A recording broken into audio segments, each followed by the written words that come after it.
આ હું ને વહુ બે બોલતા હતા તો તમારે હું ને આ કુરુક્ષેત્ર અને હાથકોઠાનું યુદ્ધ ને બધું બોલવાની જરૂર હતી? તે જોયું એવું કીધું? જોયું એવું કીધું. આ વહુ પરણીને આવી તેથી રોજ મારો વાટ કાઢે ને મને ગગલાવ્યા રાખે. કોઈ દી તમને એમ થયું કે વહુને બે શબ્દ કહે? પણ તું ક્યાં બોલવા દે? તમે બે બાચ્યું હો ત્યારે મારી વાત સાંભળેસ?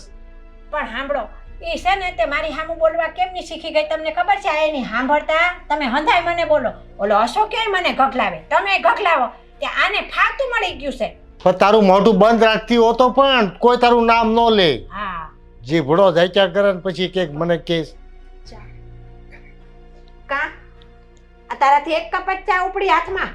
આ ચા, ખાંડ, દૂધ બધું તાર બાપના ઘરેથી આવે છે? જો મમ્મી, આ તમે છે ને મારા પપ્પા ઉપર ના જાઓ. પપ્પા, મમ્મી કેમ આવા આકરા શબ્દ બોલતા હોય છે?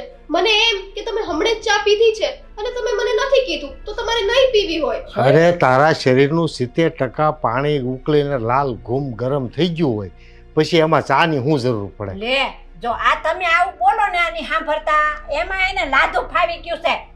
ખોટું બોલ્યો? હા તાઈ, મને તમારે કેવું હોય ને તો આપણે બે એકલા હોય તો કહી દેવાનું હોય, ઈ સાંભળતી હોય તો કાઈ નહીં બોલવાનું. તો તમે બે બાજતી હોય ત્યારે મારે તને બાવડું પકડીને કેવું કે હાલ મારે તને કઈ કેવું છે એમ? ના ના પપ્પા, તમારી વાત સાચી છે. શું કામ ના કે? આ સાચું હોય ને તો સાંભળવું પડે. આમાં મને એમ કહેતા હતા કે પપ્પા ને અશોક બંને તારા જ ઉપરાણા લેવા જ પડે ને. હા, જોયું ને, તમે બેઠા છો તો કેટલું બોલે છે ઈ? તો બોલશે, કાયમ બોલશે. હા, શું થયું? આટલો બધો અવાજ? છેક નીચે અવાજ આવે છે મમ્મી તમારો. હા, ઈ હંધોઈ મુક. પણ આ તું હું હે કટાણાની એકદમ આવી ગઈ અને ઓહો આ ડ્રેસ પહેર્યા છે, વાળ સૂટા રાખ્યા છે, લાલી લિપસ્ટિક કરી છે, ઓહો આ નવા વેહ બધા ક્યાંથી? શું અટાણાની અચાનક આવી ગઈ? મારા ઘરે મારે આવવાનું નહીં? આ વિદાય આપી દીધી એટલે આપણા સંબંધો પૂરા કે શું? પણ કાંઈ ફોન બોન કરીને કોક માણા જાણ તો કરે કે ન કરે? લ્યો, આ શું છે? અરે પણ શું છે મમ્મી? એલી પણ આ તારો વેહ તો જો, હાડી ના બદલ્યા. આ તારી હાહુ તો બહુ આકરી છે, તે તને આ કેમનું પહેરવા દીધું? ભાભી નથી સારી લાગતી હું? ના ના ગોપીબેન, બહુ મસ્ત લાગો છો. પણ જોવા આવું જોઈએ ને કોઈથી. હા પપ્પા, શું તમે તે? આ મમ્મી એમાં એવું છે ને કે હવે હું મારા સાસુ જોડે રહેતી નથી. ભાઈ એ કેવા જ તમને લોકોને આવી હતી કે પાછળની સોસાયટીમાં જ તે હું ને તમારા જમાઈ અહીંયા રહેવા આવી ગયા છીએ. અમારા સાસુનું બહુ ટકટક હતું.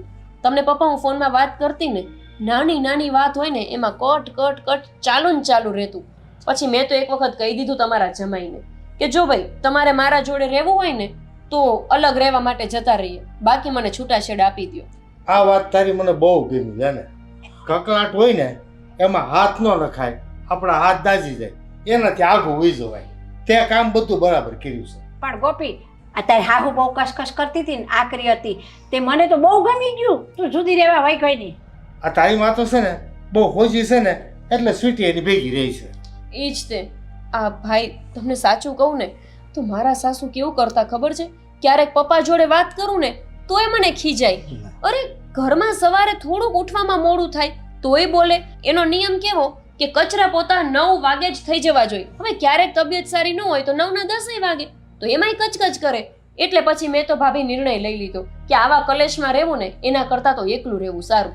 પણ બેન, આવું અહીંયા એવું જ હાલે છે. હા, એ તો હું કહેતા જ ભૂલી ગઈ. અત્યારે શેનો અવાજ આટલો આવતો હતો? એ તો ગીતાજીના શ્લોક બોલતા હતા. સાંભળ ગોપી, ચા મંગાવી, તારા પપ્પા કે મને ચા દઈ જાવ, બરાબર? ત્યાં સ્વીટી વહુએ શું કર્યું? એક જ કપ ચા લઈને આવ્યા. હું કાંઈ મારી હાટું ચા ન લવાય બીજી? એટલે આ એક કપ જ ચા લાવ્યા એનો આટલો બધો અવાજ હતો? પણ ગોપીબેન, મારી વાત તો સાંભળો. મમ્મીએ મને ચા બનાવવાનું એની માટે નહોતું કીધું, કેમ કે એણે હમણાં થોડી વાર પહેલા જ ચા પીધી છે એટલે મેં ના બનાવી. મેં તને ન કીધું હોય તો તારે મારી હાટુ એક ઘૂંટડોય ચા નહીં બનાવવાની. પછી એમ કે મને બોલે છે, મારા વાંક કાઢે છે, કાંઈ બુદ્ધિ હાલતી નથી અને પાછી માનવા તો દેતી નથી. હવની વાદે બોલ કરે, ચોરની વાદે ચણા ઉપાડવા માંડી છો તે. હા પણ મમ્મી તમે ધીરજ રાખીને વાત કરો ને. આટલા સમયથી હું બધું સહન કરતી આવું છું, એનો મતલબ એ નથી કે તમે મને ગમે તે કહેતા જાઓ. લે, સહન કરે. આ મારી છોકરીનું સાંભળ્યું નહીં? એની હાહુ તો કેટલી આકરી છે મારા કરતા. એ તે અહીંયા ફોન કરે તોય કસકસ કરે. મારી જેટલી આકરી નહીં હોય. આ તમારી જેટલી આખરી તો દુનિયામાં એકઈ સાસુ નહીં હોય. એમની સાસુ તો કઈ સારી છે. આ તમારું જેવું બોલવાનું છે ને, આ જીભે કાળી તીલી બેઠેલી છે. હા, આ મારી છોકરીની હાહુ કેવી છે, મારા કરતા હારી છે, એ અનુભવ તને કેમ ન થયો? બધો થાય, બોલવા ઉપરથી અનુભવ થઈ જ જાય. તમારી જેમ બધા ના હોય. ઘરે ઘરે જોવા જા, આના કરતાય ભૂંડું હોય છે. અરે તમે જાઓ ને, જો વહુ ને કેમ હાચવે છે ઈ. તારે હું જોયું બેન, હા રોજનું શું છે, કામેથી ઘરે આવું ને ત્યાં અહીંયા આ ચાલુ હોય. એટલે ભાઈ મને તો એવું લાગતું હતું કે અમારા ઘરે જ આટલો દેકારો છે, પણ આના કરતાં 10 ગણું તો મને અહીંયા જોવા મળે છે. પણ ગોપીબેન, તમે જ સાંભળો ને, અને તમે જ કહો આ સાચું છે કે ખોટું. હું મારા પિયરે મારી મમ્મી સાથે વાત કરું, એમાંય મમ્મીને પ્રોબ્લેમ. હું વાળું કચરા પોતા કરું તો કે કામ સરખું નથી થતું. મંદિરમાં 30 રૂપિયાનું શ્રીફળ વધાર્યું ને તો એવી રીતના કે 30 રૂપિયાનો ખર્ચો નહીં કરવાનો. પપ્પા માટે ચા લઈને આવું તોય તકલીફ. ઘરના બધા કામ કરું તોય આ વહુ ગમતી નથી. તો આ વહુને આ ઘરમાં રહેવાનો હક જ નથી હવે. બસ ભાભી, તમે સાચા છો. હું એવું નથી કહેતી કે તમે ખોટા છો, પણ મમ્મી, મને એવું હતું કે આ ભાઈના લગ્ન નહોતા થતા અને માંડ કરીને સ્વીટી ભાભી મળ્યા ને તો તમે એને સારી રીતે સાચવતા હશો. મને નહોતી ખબર કે જેવું વર્તન તમે અમારી સાથે કરતા નાનપણમાં, એવું જ વર્તન તમે ભાભી સાથે કરો છો. ભાભી, તમે તો વહુ છો ને આવું વર્તન કરવામાં આવે છે ને. તમને ખબર નથી, અમે નાના હતા ને તો અમારી નાની અમથી ભૂલ થઈ હોય ને તો મમ્મી અમને વેલણે ને વેલણે મારતા. ત્યારે અમને ખાલી પપ્પા જ બચાવતા હતા. એટલે મને મમ્મી એવી નહોતી ખબર કે આ તમારો સ્વભાવ જરાય બદલાણો જ નથી અને આ વર્તન જ ભાભી સાથે પણ તમે કરી રહ્યા છો. ભાભી, ભાઈના લગ્ન નહોતા થતા ને ત્યારે મને એવું હતું કે બસ મારા ભાઈના લગ્ન થઈ જાય અને મમ્મી થોડા સુધરી જાય. જ્યારે લગ્ન નહોતા થતા ત્યારે તો બહુ ચિંતા કરતા હતા કે મારા દીકરાને કોઈ સારી છોકરી મળી જાય તો સારું. અને તમે તો એક શ્રીફળ માન્યું હશે ને કોઈ ભગવાનનું. મમ્મીએ તો મંદિરે ભગવાનને શ્રીફળ માન્યા હતા કે આમના લગ્ન થઈ જાય. શેના માટે? આ કોઈ વહુ આવે તો એને હેરાન કરી શકો એટલા માટે જ. આ છે ને લખણ આનાય કાંઈ ઓછા નથી. હવે તું છે ને 2 મિનિટ મારી વાત સાંભળી. વહુ તો છે ને બહુ સંસ્કારી ને સમજદાર છે, પણ તું જ પહેલેથી આવી છો કજિયાળી અને કકળાટવાળી. હા બેન, આને કાંક સમજાવ્યું ને હું તો હાવ ઠાકી ગયો છું. અરે ભાઈ, હું શું સમજાવું? હું તો જ્યારે આ ઘરમાંથી વિદાય થઈને ગઈ ને તો આખા દુનિયાની દીકરીઓ તો રોતી હોય, પણ હું તો ભાભી સાચું કહું, હસતા મોઢે જ ગઈ હતી કે હું છૂટી આ ઘરમાંથી. એટલો ત્રાસ છે આમનો એમ ને. આવી તો મને નહોતી ખબર કે પહેલેથી જ મમ્મી આવા છે. તોય બેન, મેં મારી જિંદગી સાથે સમજોતો કરી લીધો હો. તોય ચૂપચાપ મૂંગા મોઢે હું મારું કર્યા કરું છું. એમ છતાં જે કામ કરું એમાં આવી દખલ અંદાજી કરે. અરે હો, તમે તો સારા સ્વભાવના, સમજુ અને સંસ્કારી છો. મને ખબર છે જગતમાં સાસુની જ ભૂલ છે, આવી સાસુઓની. હવે હું મારી વાત કરું ને તો જ્યારે અમે તમારી જેવડા હતા ને ત્યારે મારા ઘરમાં એકદમ સુખ શાંતિ હતી. મારી બા બોલકા હતા. તમે કામ કરતા હો તો તમને શીખવાડ્યા કરે, આમ નહીં બેટા આમ કર, આમ નહીં બેટા આમ કર. અને આનો પારો છટકી જાય કે મને બધું આવડે છે, મને હું કામે શીખવાડે. પણ એ એટલા માટે શીખવતા હતા કે એને કાંઈક આવડતમાં ઘટતું હોય ને તો એ જલ્દી શીખી જાય. પણ આને તો એનો અહમ અને ઘમંડ મને કેમ કહેવાય, અને એમાંથી ઝઘડા ઘેરા ચાલુ. પણ એક દિવસ એવો હતો કે કોઈ પણ દીકરી સાસરે જાય ને તો દીકરીની માં ચિંતા કરતી કે આને સાસુ સારી મળે ને તો સારું. અને પછી તો એક દિવસ એવો આવ્યો કે આ કકળાટ બંધ કરવા માટે મારે આને લઈને શહેરમાં આવતું રહેવું પડ્યું. અને ભાઈ, તારે જો હવે તારી જિંદગીમાં ભાભીને ખોવા ન હોય ને તો તું આ જ કર. એક બેન તરીકે મારે તને આવી સલાહ આપવી ન જોઈએ, પણ જ્યારે મારા ઘરની આ જ સ્થિતિ હતી ને ત્યારે તારા જમાઈને તે હૃદય ઉપર પથ્થર રાખીને નિર્ણય તો આ જ લેવો પડ્યો હતો. તું ભાભીને લઈને અલગ રહેવા જતો રહે. અરે આ તો બિચારી કેટલી ડાઈ છે કે આ ઘરમાં હજુ એ પડી છે. એક પણ વાર તને હું ચડાવ્યાય નહીં હોય કે તમે મને લઈને અલગ રહેવા જતા રહો. પણ આજે હું એક બેન તરીકે તને આ સલાહ આપું છું કે તારું લગ્ન જીવન તારે વિખેરાવું ના હોય ને તો ભાભીને લઈને ભલે આસપાસમાં જ તું રહે પણ અલગ રહેવા જતો રહે.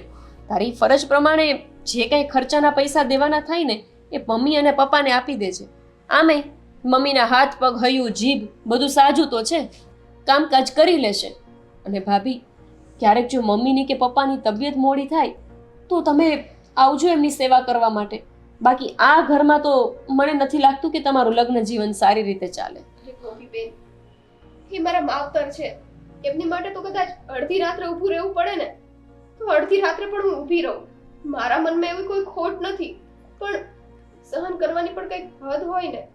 હું એવું નથી ઈચ્છતી કે હું મારા માવતરને છોડીને જાઉં, પણ હવે બીજો કોઈ રસ્તો જ નથી રહ્યો. હજી એને કકળાટ સાંભળવો છે એનો. જોયું? બેન, મને નથી ગમતું હા માવતરને છોડવાનું, પણ સહન શક્તિની પછી કાંક હદ હોય છે. એટલે હવે હાની સિવાય બીજો કોઈ રસ્તો નથી. અને પપ્પા, મને માફ કરજો. હા, મારે પણ હા તમારી જેવો નિર્ણય લેવો પડ્યો. અને સ્વીટી, તું થેલા પેક કર અને આપણે જઈએ. અને મમ્મી પપ્પા, તમે જરી કંઈ ચિંતા નહીં કરતા. હું દર મહિને પૈસા મોકલતો રહી. બેટા, ખરેખર તે જિંદગીમાં આટલા વર્ષોમાં આજે સાચો નિર્ણય લીધો છે.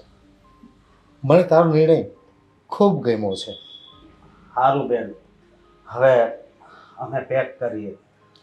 અશોક, હા બેટા, તું મારો એકનો એક દીકરો છો. અમને છોડીને ન જાઓ તમે જુદા રહેવા. આ ઉંમરે તમે અમારાથી જુદા વયા જાઓ તો અમારું બેનું ધ્યાન કોણ રાખશે?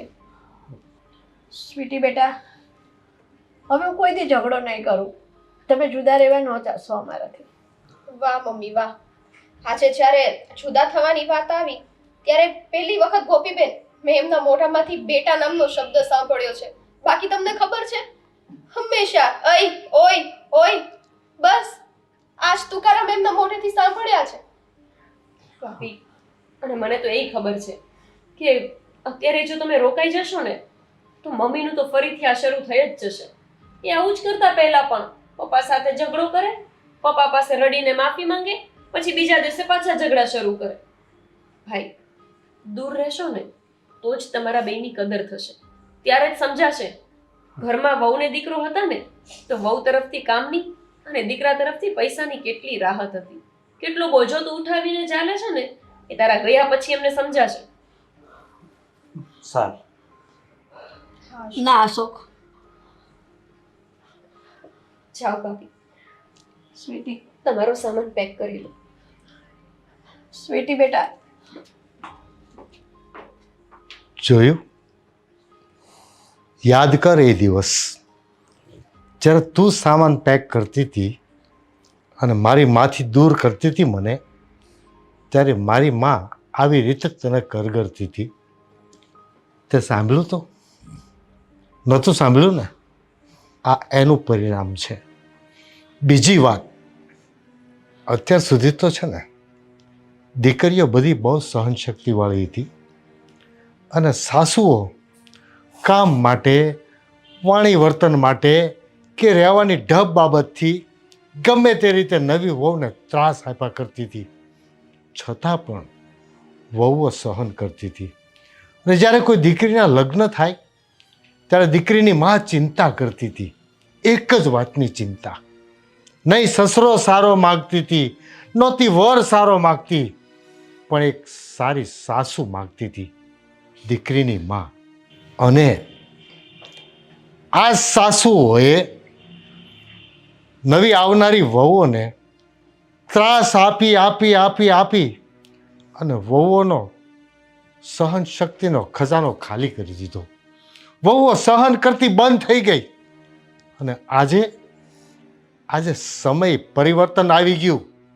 સમયનું એવું પરિવર્તન આવી ગયું કે આજે કોઈ પણ દીકરીના લગ્ન થાય ત્યારે દીકરાની માં એવું વિચારતી હોય છે કે મારી વહુ સારી આવે તો સારું. જે દીકરી સાસુઓથી ડરતી હતી આજે સાસુઓ વહુથી ડરતી થઈ ગઈ. એનું કારણ તમારી જેવી સાસુઓ. આખો દુનિયાનો રંગ બદલી નાખ્યો ત્યાં સુધી પાછી ન વળી. અને હવે દીકરાની માફી માગે છે, વહુની માફી માગે છે. તારા પાપે હું પણ દીકરા વગરનો થઈ ગયો. મને મારી ભૂલ સમજાઈ ગઈ છે આજે. અશોકના પપ્પા, આપણે જેવું વાવીએ ને એવું જ આપણે લણવું પડે છે. એક દિવસ હું મારી સાસુથી તમને જુદા કરીને અહીંયા લઈ આવી હતી ને, એનું ફળ મને આજે કુદરતે આપી દીધું. આજે મારો એકનો એક દીકરો ને વહુ મને છોડીને અલગ જવાની વાત કરે છે. મને એ બે તો માફ ન કરી, પણ તમે તો માફ કરી દો. બહુ મોડું થઈ ગયું છે મમ્મી.